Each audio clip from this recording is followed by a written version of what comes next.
গত 16 বছরে নয় 53 বছরের বাংলাদেশে ইসলামী শক্তিকে দাবায় রাখবার জন্যে, ইসলামী শক্তিকে দুর্বল করবার জন্যে, ইসলামী শক্তিকে নানাভাবে প্রতিহত করবার জন্যে ষড়যন্ত্র হয়েছে। কখনো ইসলামী শক্তিকে মৌলবাদী বলা হয়েছে, কখনো ইসলামী শক্তিকে জঙ্গিবাদী বলা হয়েছে, কখনো ইসলামী শক্তিকে রাজাকার বলে ট্যাগ লাগানো হয়েছে। আজকের মঞ্চ থেকে পরিষ্কার বলি, এখন মুক্ত বাংলাদেশ, আমরা মুক্ত। কোন ইসলামী শক্তির দিকে এই ধরনের ট্যাগ লাগিয়ে গালাগালি করা যাবে না। যদি বকতে মন চায়, বকাঝকা করতে মন চায়, নানা শব্দ উচ্চারণ করে বকাঝকা করেন।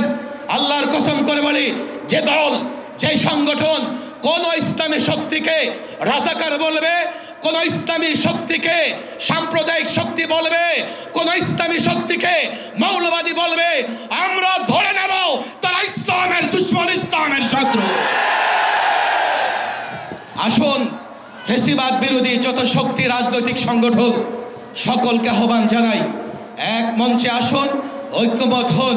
আগামীর বাংলাদেশ যেন শৃঙ্খলার শান্তির বাংলাদেশ হয়, আগামীর বাংলাদেশ যেন দুর্নীতিমুক্ত বাংলাদেশ হয়, আগামীর বাংলাদেশ যেন ইসলামের বাংলাদেশ হয়। আল্লাহ তাবারক ওয়া তাআলা সেই প্রচেষ্টাকে কবুল করুন।